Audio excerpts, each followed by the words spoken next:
Okay. As the wolf ship rounded the point and reached the shelter of the day, the heavy swell died away.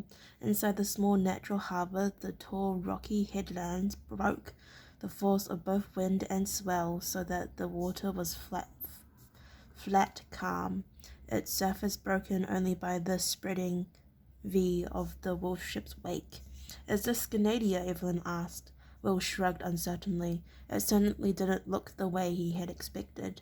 There were only a few small ramshack huts on the shore, with no sign of a town and no people. It doesn't seem big enough, does it? He said.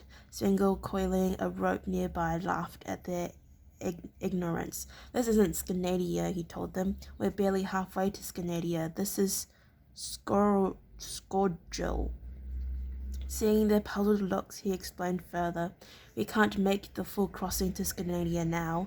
That storm in the narrow sea delayed us so long that the summer gales have set in.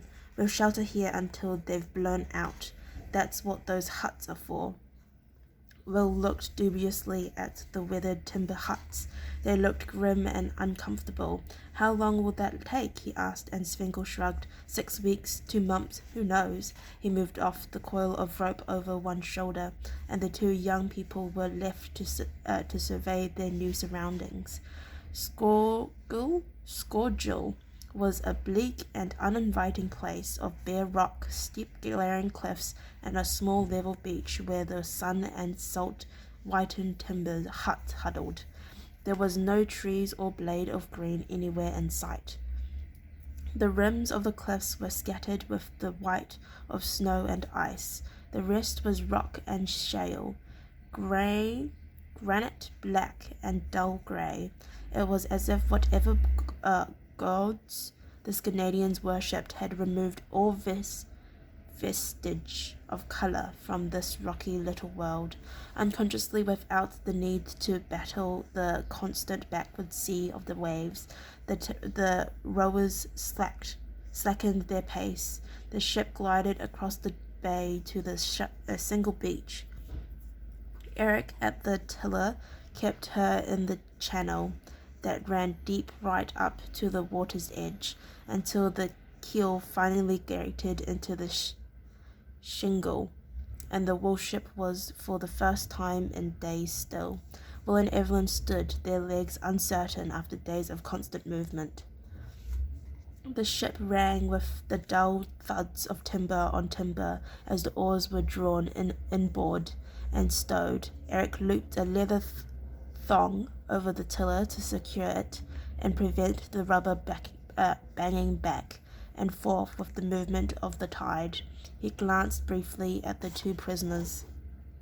Go ashore if you like, he told them. There was no need to restrain them to guard them in any way. Scorgil was an island, barely 2 kilometers across at its widest point. Apart from the one perfect natural harbour that had made it a refuge for Scandinavians during the summer gale, Scorgil coast was an uninterrupted line of sheer cliffs dropping into the sea. Will and Evelyn moved to the bow of the ship, passing the Scandinavians, who were unshipping barrels of water and ale and sacks of dried food from the sheltered space below the centre deck. Will climbed over the gunwale, hung full length for a few seconds, then dropped to the shale below. Here, with the prow canted up as it had slipped up the beach, there was a considerable drop to the stones. He turned to help Evelyn, but she was already dropping after him. They stood uncertainly. My God, Evelyn muttered, feeling herself sway as the solid land beneath her seemed to roll and pitch. She stumbled and fell to one knee. Will was in no better state. Now that the constant movement had ceased, the dry land beneath them seemed to heave and lurch. He placed one hand against the timbers of the boat to stop himself from falling. What is it? He asked her. He stared at the ground beneath his feet, expecting to see it forming and rolling into hummocks and hills, but it was flat and motionless. He felt the first traces of nausea gathering in the pit of his stomach. "Look out down there," a voice from above warned, and a sack of dried beef thudded onto the pebbles beside him. He looked up, swaying uncertainly into the grinning eyes of one of the crew. Got the land wobbles, have you?" he said, not unsympathetically. "Should be all right again in a few hours' time." Will's head spun. Evelyn had managed to regain her feet. She was still swaying, but at least she wasn't assailed by the same nausea that Will was feeling. She took his arm. "Come on," she said.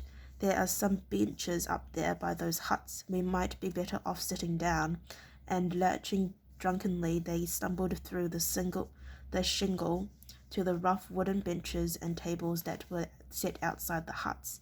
Will sank gratefully onto one, holding his head in his hands and resting his elbows on his knees for support. He groaned in misery as another wave of nausea swept over him. Evelyn was in slightly better shape. She patted his shoulder. "What's causing this?" she said in a small voice. "It happens when you've been on board ships for a few days." Jarl Eric had approached behind them. He had a sack of provisions slung over the one shoulder, and he swung it down on the ground outside the door of one of the huts, grunting slightly with effort. "For some reason," he continued, "your legs seem to think you're still on the deck of a ship. Nobody knows why. It'll only last a few hours, and then you'll be fine." "I can't imagine ever feeling fine again," Will groaned in a thick voice. "You will be," Eric told him. "Get a fire going," he said brusquely. He jerked a thumb towards a blackened circle of stones a few meters from the nearest hut. "You'll feel better with a hot meal inside you." Will groaned at the mention of food. Nevertheless, he rose unsteadily from the bench and took the flint and steel that Eric held out to him. Then he and Evelyn moved to the fireplace. Stacked beside it was a pile of sun and salt-dried driftwood.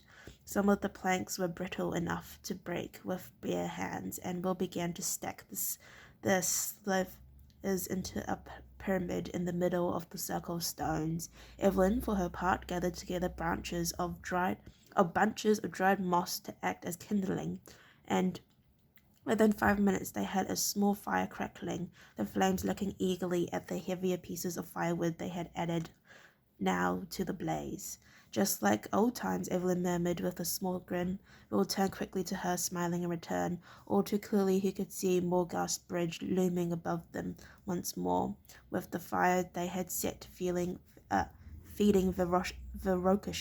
ferociously on the tarred ropes and resin-laden pine beams. He sighed deeply. Given the chance to do it over, he still would have acted as he had, but he wished Evelyn hadn't been involved, wished she hadn't been captured with him. Then, even as he wished it, he realized that she was the one bright spark in his life of misery now, and that by wishing her away, he was wishing away the only small glow of happiness and normality in his days.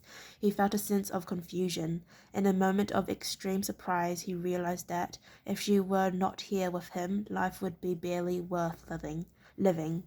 He reached out and touched her hand lightly. She looked at him again, and this time he was the first to smile. "Would you do it again?" he asked her. "You know, the burnt bridge and everything."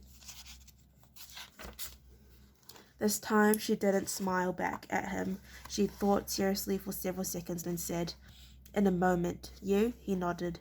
Then he sighed again, thinking of all that they had left behind. Unnoticed by the two young people, Eric had seen the little exchanges. He nodded to himself. It was good for each of them to have a friend, he thought. Life was going to be hard for them when they reached Helisham and Ragnar's court. They would be sold as slaves, and their life would be hard physical labor, with no respite and no release. a grindingly hard day after another, month in, month out, year after year, a person living that life would need a friend.